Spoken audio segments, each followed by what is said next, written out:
Hello guys, so let's see this question. इस question में आपसे क्या कह रहा है?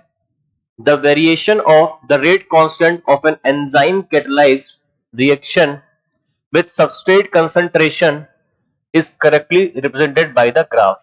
तो यहां पर क्या करना है, जो आपका रेट आता है, रेट आपका आता है guys R max into substrate concentration upon Km plus substrate concentration. यहां पर Km क्या आपका कांस्टेंट है और R क्या है, रेट जो मैक्सिमम पॉसिबल है। तो अब यहां पर हम क्या कर सकते हैं, एजम्पशन लेंगे कि if S is very much less than, if S is very less than Km, यानी जब स्टार्टिंग में हम ग्राफ बनाएंगे तो हमें ग्राफ किसका बनाना है, हमें ग्राफ बनाना है रेट वर्सेस सबस्ट्रेट कंसंट्रेशन। तो आर मैक्स एक मैक्सिमम रेट है जो पॉसिबल है, तो वो आपका हो जाएगा आर मैक्स। अब यहां पर जब स्टार्टिंग में हम ग्राफ बनाएंगे तो सबस्ट्रेट की कंसंट्रेशन बहुत कम होगी। जब सबस्ट्रेट की कंसंट्रेशन बहुत कम होगी मतलब Km बड़ा होगा, सबस्ट्रेट बहुत छोटा होगा, तो आप इस टर्म को नेग्लेक्ट कर दोगे।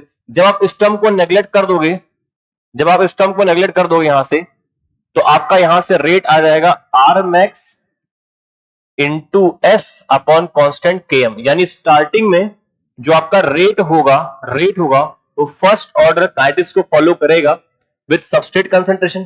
तो स्टार्टिंग में जो ग्राफ है वो आपका कुछ स्ट्रेट लाइन जैसा रहेगा, स्टार्टिंग में जो ग्राफ है वो आपका स्ट्रेट लाइन जैसा रहेगा। लेकिन जैसे जैसे आप सबस्ट्रेट के कंसंट्रेशन को बढ़ाओगे, जैसे जैसे आप सबस्ट्रेट कंसंट्रेशन को बढ़ाओगे, जब सबस्ट्रेट का कंसंट्रेशन बहुत ज्यादा हो जाएगा, जब ये तो पहला केस हो गया। सेकेंड, जब सबस्ट्रेट का कंसंट्रेशन बहुत ज्यादा हो जाएगा विद रेस्पेक्ट टू Km, तब हम क्या करेंगे, Km को नेग्लेक्ट कर देंगे, तो S से S कैंसिल हो जाएगा, तो R बराबर R मैक्स आ जाएगा और सबस्ट्रेट की पावर 0 आ जाएगी।